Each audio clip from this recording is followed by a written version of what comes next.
નમસ્તે વિદ્યાર્થીઓ. સમાજશાસ્ત્ર વિષયની અંદર આપણે છેલ્લે અ, સામાજિક ગતિશીલતા એના લક્ષણો જે પ્રશ્ન આપણે છેલ્લે જોઈ ગયા છીએ એની અંદર જ આપણે એનો પેટા પ્રશ્ન છે સામાજિક ગતિશીલતાના પ્રકારો. એ પ્રશ્ન આજે આપણે આ વિડીયોની અંદર જોઈશું. સામાજિક ગતિશીલતાના બે પ્રકારો છે, ઊભી ગતિશીલતા અને આડી ગતિશીલતા. એમાં પહેલો પ્રકાર આપણે સમજીશું આડી ગતિશીલતા. બ્રૂમ અને સેલ્જનિકના મતે એક સ્થાન ઉપરથી સમાન સ્તરના બીજા સ્થાન ઉપર સ્થળાંતર એટલે આડી ગતિશીલતા. સમજ્યો વ્યાખ્યા. એક સ્થાન ઉપરથી સમાન સ્તરના બીજા સ્થાન ઉપર સ્થળાંતર એને આપણે આડી ગતિશીલતા તરીકે આપણે એને ઓળખીએ.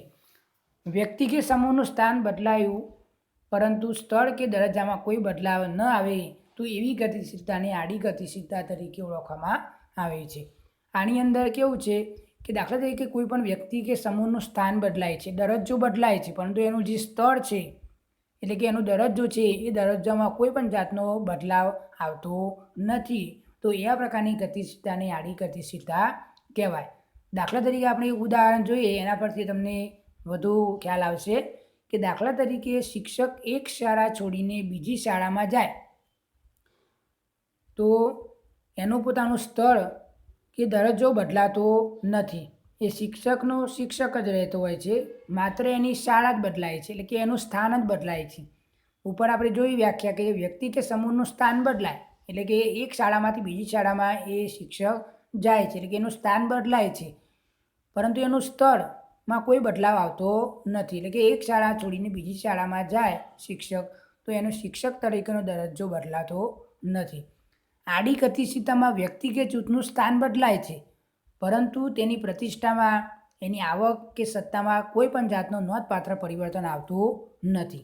એટલે કે એની પ્રતિષ્ઠા પણ બદલાતી નથી, એની આવક પણ ઘટતી નથી કે એની સત્તામાં પણ કોઈ પણ જાતનું પરિવર્તન આવતું નથી. દાખલા તરીકે બીજું ઉદાહરણ, IAS અધિકારીને આરોગ્ય ખાતામાંથી શિક્ષણ ખાતામાં જો મૂકવામાં આવે તો એનું સ્થાન બદલાય છે.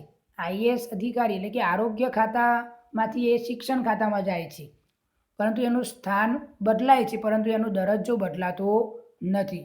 એની પ્રતિષ્ઠા, એની આવક કે એની સત્તામાં કોઈ પણ જાતનો ફેરફાર થતો નથી. તો જો ભારતની અંદર જોવા મળતી જ્ઞાતિઓમાં પણ ગતિશીલતા, આડી ગતિશીલતાના ઉદાહરણો એ અમુક પ્રકારની જ્ઞાતિઓમાં પણ જોવા મળે છે. બીજું ઉદાહરણ છે, બીજો પ્રકાર છે ઊભી ગતિશીલતા. તો ઊભી ગતિશીલતામાં આડી ગતિશીલતાથી જુદા પ્રકારનો ખ્યાલ છે. એમાં વ્યાખ્યા યાદ રાખજો કે જ્યારે વ્યક્તિ કે જૂથના સ્થાન ફેરની સાથે તેનું સ્તર પણ બદલાય છે.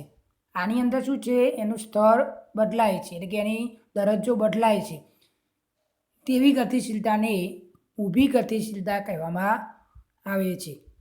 દાખલા તરીકે કારકુનમાંથી કોઈ પણ વ્યક્તિ પ્રાધ્યાપક બને, ક્લાર્ક તરીકેનો દરજ્જો કોઈ વ્યક્તિ ધરાવે છે, ક્લાર્ક તરીકેની નોકરી કોઈ વ્યક્તિ કરે છે, તો એ ક્લાર્કમાંથી કોઈ પણ એ વ્યક્તિ પ્રાધ્યાપક એટલે કે શિક્ષક, અધ્યાપક બને તો એ પ્રકારની ગતિશીલતાને ઊભી ગતિશીલતા કહેવાય. હવે ઊભી ગતિશીલતામાં વ્યક્તિ કે જૂથનું સ્થાન બદલવાની સાથે સાથે એની પ્રતિષ્ઠા પણ બદલાય છે, એની આવક પણ બદલાય છે અને એની સત્તામાં પણ ઘણો બધો નોંધપાત્ર બદલાવ એની અંદર આવે છે. તો આ પ્રકારની ગતિશીલતાને ઊભી ગતિશીલતા કહેવામાં આવે છે. હવે ઊભી ગતિશીલતાના બે પેટા પ્રકાર પાડવામાં આવે છે. એમાં ઉધ્વગામી ઊભી ગતિશીલતા અને બીજો પ્રકાર છે નિમ્નગામી ઊભી ગતિશીલતા. ઉધ્વગામી ઊભી ગતિશીલતામાં વ્યક્તિ કે જૂથના સ્થાન પરિવર્તનની સાથે સાથે એનું સ્તર પણ બદલાય છે અને મૂળ સ્તર કરતાં ઉપરના સ્તરમાં સ્થાન મેળવે તો એવી ગતિશીલતાને ઉધ્વગામી ગતિશીલતા કહેવામાં આવે છે. ઉધ્વગામી ગતિશીલતામાં બે પ્રકારના સ્વરૂપો છે. પહેલો પ્રકાર છે વ્યક્તિલક્ષી ઉધ્વગામી ગતિશીલતા અને બીજો પ્રકાર છે જૂથલક્ષી ઉધ્વગામી ગતિશીલતા. એમાં આપણે પહેલું જોઈએ છીએ વ્યક્તિલક્ષી ઉધ્વગામી ગતિશીલતા.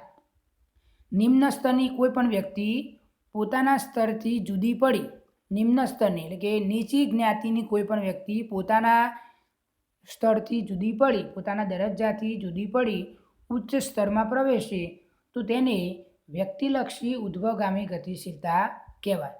દાખલા તરીકે કોઈ પણ વ્યક્તિ પટાવાળામાંથી ક્લાર્ક બને તો એનો પોતાનો દરજ્જો પહેલાં કેવો હતો? નિમ્ન દરજ્જો હતો, પટાવાળાનો દરજ્જો.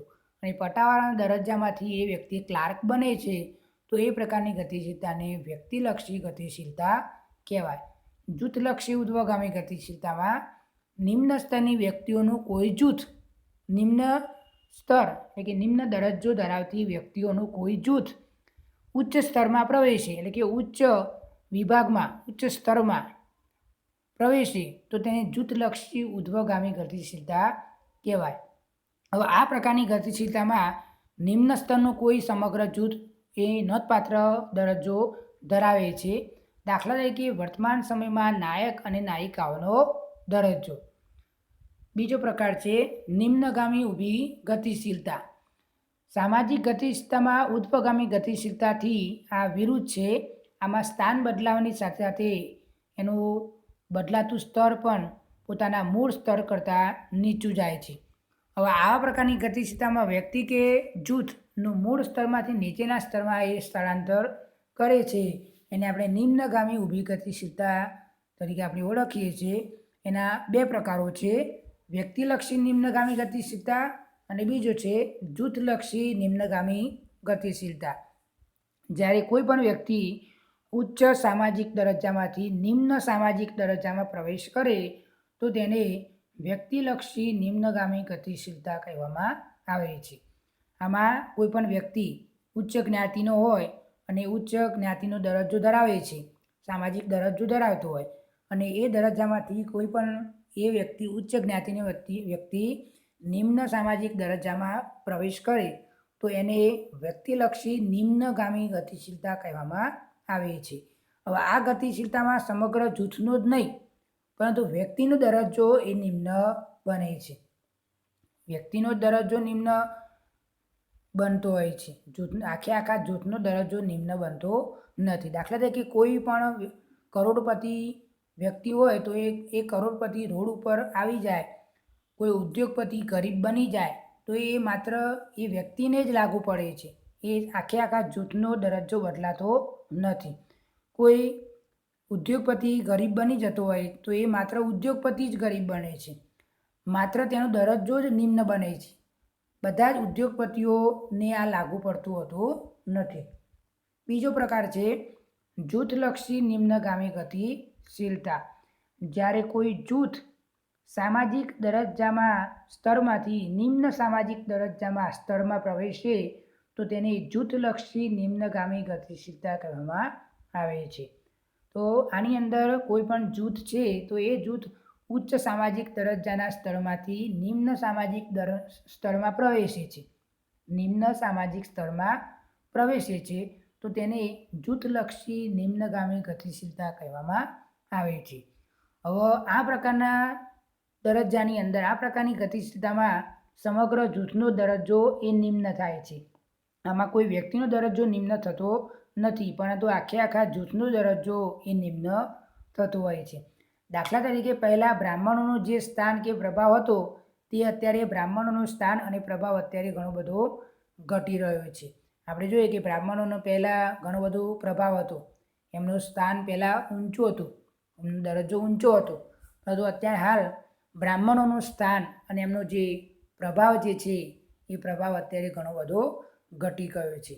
આમ કોઈ પણ સમાજ સામાજિક ગતિશીલતાથી મુક્ત નથી, તેમાં ઊભી કે આડી ગતિશીલતાની પ્રક્રિયા એની અંદર ચાલ્યા કરે છે. આમ સામાજિક ગતિશીલતાની પ્રક્રિયા એ સતત ચાલતી પ્રક્રિયા તરીકે ઓળખવામાં આવે છે. આ રીતે પ્રશ્ન તમારે આ તૈયાર કરવાનો રહેશે. ઘણી વખતે પરીક્ષાની અંદર આ પ્રશ્ન પૂછાયેલો છે કે સામાજિક ગતિશીલતાના પ્રકારો સમજાવો, તો આખા બધા જ મુદ્દા તમારે લખવાના રહેશે. એના મુખ્ય બે પ્રકારો છે, ફરીથી હું મુદ્દા સમજાવું છું. સામાજિક ગતિશીલતાના બે પ્રકારો છે, આડી ગતિશીલતા અને ઊભી ગતિશીલતા. ઊભી ગતિશીલતાના બે પેટા પ્રકારો છે. ઊભી ગતિશીલતાના પણ બે પેટા પ્રકારો છે, ઉધ્વગામી ઊભી ગતિશીલતા અને નિમ્નગામી ઊભી ગતિશીલતા. એમાં પહેલો પ્રકાર આપણે જોઈએ ઉધ્વગામી ગતિશીલતાના ઊભી ગતિશીલતાના બે પ્રકારો. વ્યક્તિલક્ષી ઉર્ધ્વગામી ગતિશીલતા અને જૂથલક્ષી ઉર્ધ્વગામી ગતિશીલતા. બીજો પ્રકાર નિમ્નગામી ગતિશીલતા. એના પણ બે પેટા પ્રકારો છે, વ્યક્તિલક્ષી નિમ્નગામી ગતિશીલતા અને જૂથલક્ષી નિમ્નગામી ગતિશીલતા. તો આ પ્રમાણે આટલા મુદ્દાઓ તમારે તૈયાર કરવાના અને આ પ્રશ્ન પણ તમારે ખાસ ધ્યાનમાં રાખવાનું છે. પહેલી પરીક્ષાની અંદર ઘણી વખતે આ પ્રશ્ન પૂછાયેલો છે, એટલે આ પ્રશ્ન તમારે ખાસ તૈયાર કરવાનો રહેશે. હવે આગળનો જે પ્રશ્ન છે સામાજિક પરિવર્તનની વ્યાખ્યા અને સામાજિક પરિવર્તનના લક્ષણો, એ પ્રશ્ન આપણે છેલ્લો પાઠનો આ પ્રશ્ન જે છે એ છેલ્લો પ્રશ્ન આપણે આગળના વિડીયોની અંદર જોઈશું. આભાર.